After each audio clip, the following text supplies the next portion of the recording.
This video is sponsored by Card Kingdom. If you click on the link in the description below, it'll take you to their store and they'll know I sent you there.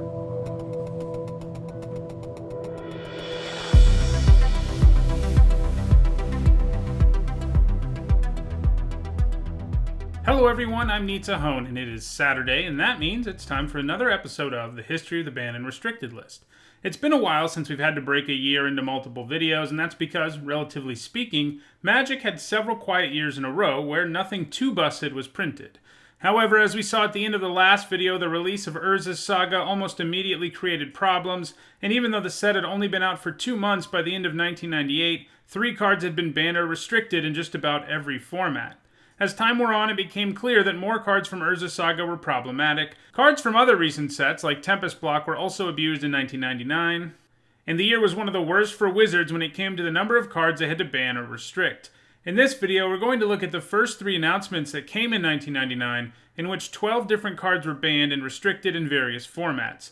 As usual, we'll talk about each of the cards and the circumstances that led to their banning. In March 1999, 7 cards were added to the banned and restricted list in various formats. These cards were pretty much all part of degenerate combos and had become part of a multi-format metagame called Combo Winter, which began at the end of 1998 in the Tolarian Academy combo decks we talked about last time. Even though those decks were no longer a force thanks to bannings and restrictions, new combo decks emerged and were similarly dominant. Wizards stepped in March of 1999 and sought to put an end to Combo Winter. One of these cards that got bans and restrictions in multiple formats in March of 1999 was Dream Halls. It was banned in Standard, Legacy, and Extended with this announcement, and would be restricted in Vintage later in the year in September, when it was deemed too powerful there too. It is pretty obvious what makes Dream Halls so good. It lets you cast spells for free. Now, sure, you have to 2-for-1 yourself to do it, right? Well, kind of. If you start casting draw spells for free with it, you're no longer getting 2-for-1, and you can rip through your entire deck until you find what you need. This made Dream Halls an insane combo enabler. Dream Halls decks took turns that lasted forever, eventually winning the game by constantly shuffling their graveyards back into their library and casting Lobotomy over and over again to make sure the opponent could not find a way to win, while also massively reducing the number of cards in their library. So this combo was not only powerful, it took tons of time to pull off, which gave Wizards double the reason to ban this card. This deck was a huge innovation by the then unknown Zvi Maushowitz, who would continue on to be an MTG Hall of Famer. He is known for creating some busted Magic decks, especially combo decks, and this was the first time he did that. And actually, he would do it one more time in 1999, as we'll see shortly. Anyway, he played the deck at US Nationals in 1999, and Wizards was concerned enough about it that they never wanted to see it at Grand Prix or Pro Tours, and thus it was banned and restricted before ever getting a chance there. In 2008, it was unrestricted in Vintage, and in 2009, it was unbanned in Legacy. People have been trying to find a way to break it since then, but these days the combo is a bit slow since this enchantment costs 5 mana. Earthcraft was banned in Standard as a result of this announcement. This card, while certainly pretty good, may not seem quite as busted as something like Dream Halls, but this is one of those cards where context is important. This could enable some silly combos. One of these involved Earthcraft, Sacred Mesa, and Wild Growth. These 3 could combine to make infinite 1/1 Pegasus tokens. While certainly a harder combo to assemble than those involving Dream Halls, it could be set up as early as turn 3. This was another deck that erupted during national tournaments in early 1999, and another one that was banned out of existence. Earthcraft would be banned later that year in Extended, would be restricted in Vintage from 2003 to 2004, and was banned in Legacy in 2003, and it remains banned in Legacy to this day. These days there are better combos one can assemble. Squirrel Nest and Earthcraft alone is enough for a combo, and that's why it remains banned in Legacy to this day. Next is Fluctuator, which was only banned in Standard. This one is a pretty laughable mistake to us today. Reducing the cost of cycling might seem sort of minor, but in the days of Fluctuator, every single card with cycling had a cycling cost of exactly 2 generic mana. This means that if you load your deck up with cards with cycling, you can rip through your whole deck pretty effectively. This is another card that Zvi Maushowitz broke. At Pro Tour New York in 1999, he picked up a top 8 in a combo deck that was filled with card draw spells and cards with cycling, and it could fairly easily rip through the entire deck and produce infinite mana for a game-ending stroke of genius. Fluctuator proved to be too good at enabling silly combos and was banned before it could find any more success. It remained banned in Standard until it rotated. Next we have Lotus Petal, which in the March announcement was only banned in Standard, but it would then be banned or restricted in Magic's remaining formats in September of 1999. Wizards really wanted to find a way to print a fixed Black Lotus, and hey, this one only gives 1/3 of the mana that Black Lotus does, so it can't be that good, right? Well, in a world where combo decks were king, something like Lotus Petal was extra powerful, as it accelerates a combo deck by an entire turn, and we've already seen plenty of combos in this video that could go off early enough as it is. Lotus Petal was part of most combo decks that we've discussed, and Wizards decided they needed to slow down the combo decks that weren't banned into oblivion. Later in 1999, it was clear it was too good in other formats too. It was unbanned in Legacy in 2004, but remains restricted in Vintage until today. It sees a lot of play in Legacy these days. Accelerating combos by a turn is still pretty powerful. Next, we have Recurring Nightmare, which was only banned in Standard. This card wasn't exactly part of what we would call a combo deck, but it was easy to combine it with various other cards for serious value. Recurring Nightmare is a powerful reanimation spell that you can use multiple times. Sure, it makes you return itself to your hand and you have to discard a card, but still, 3 mana to reanimate anything from your graveyard is a great deal. That alone is really good, but this card also wasn't that difficult to abuse. Recurring Nightmare, combined with Survival of the Fittest, gave us the first example of a toolbox deck. This deck could easily search the library for whatever it wanted, get it into the graveyard, and then reanimate it.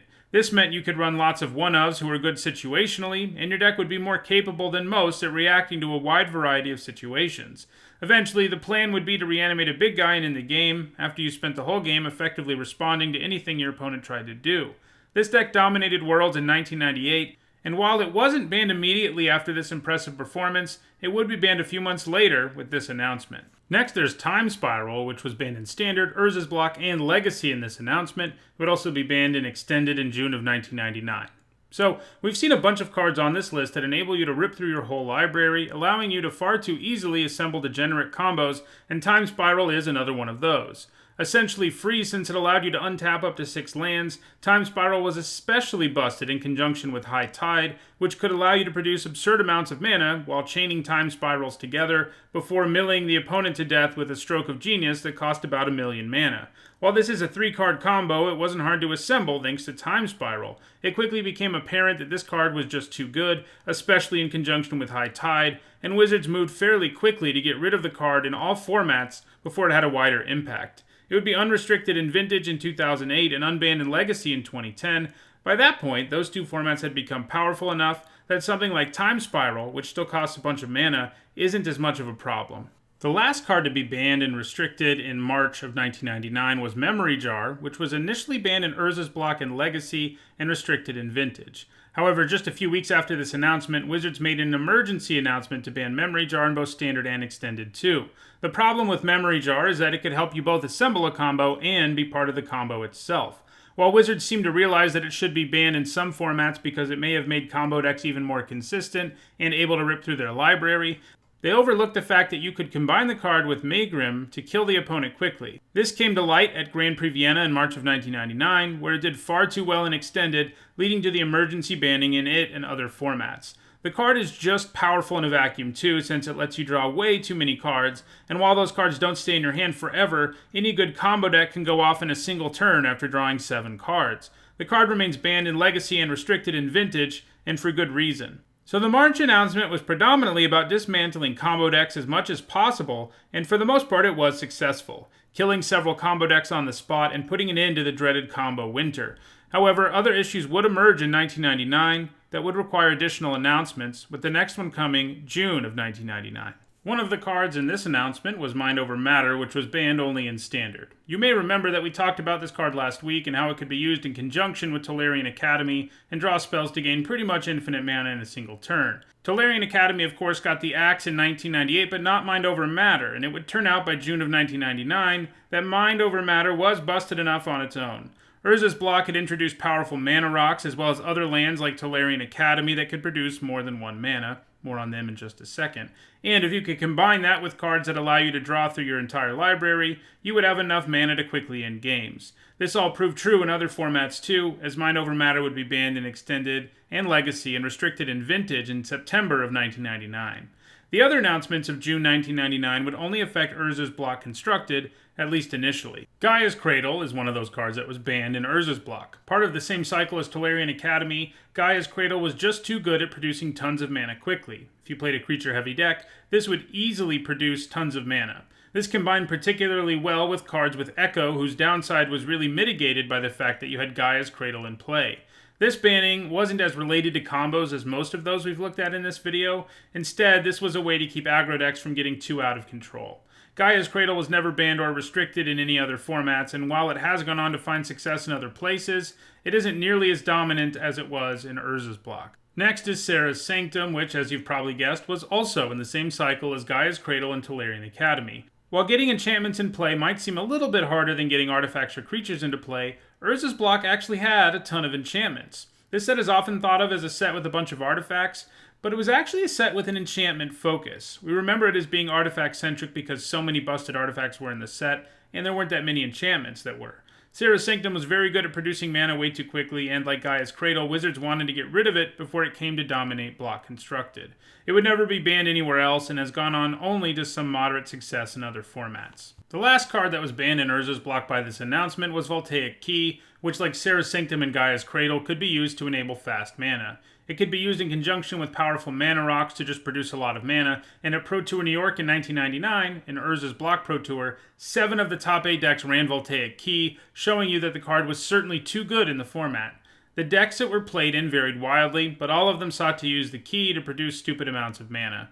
Voltaic Key proved too good for other formats too, and would be banned in Legacy and restricted in Vintage in September of 1999. It would be unbanned in Legacy in 2004 and unrestricted in Vintage in 2007. It sees considerable play these days in both formats, still filling a very similar role. So, the June 1999 announcement focused mostly on making Urza's block a healthy format after a pretty degenerate block Pro Tour, and it did a good job of that for the most part. There is one more announcement from 1999 that we need to cover in this video, and it came in August, and only involves a single card. And that card was Yawgmoth's Bargain. Initially, it was only banned in Extended, but later in the year, in September, it was restricted in Vintage and banned in Legacy. While this card is sort of a fixed version of Necropotence, especially since it costs twice as much mana, it was still way too good and could be used to pretty easily draw most of your library, something that we've seen Wizards struggle a lot with in 1999. It could be used in conjunction with Scourged Familiar and Dark Rituals and life gain spells to rip through your entire deck to produce enough mana to end the game in a single turn. This strategy was adaptable to other formats, and that's why it eventually had to be banned or restricted everywhere. It was unrestricted in Vintage in 2017, and it hasn't done a whole lot since then. Well, that does it for this week's episode of the History of the Banned and Restricted list. We covered a lot here, but believe it or not, there were still more announcements to come in 1999.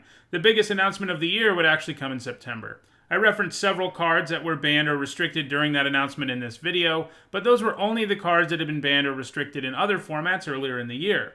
There were plenty more cards banned and restricted for the first time in any format in the September announcement, and that announcement is so big we're going to spend an entire video on it. If you enjoyed this video, don't forget to like it and share it so that others can enjoy it too. If you want to make sure you catch future episodes of this series, don't forget to subscribe. And if you're looking for the other episodes, you should see the playlist on your screen now. Thanks for watching.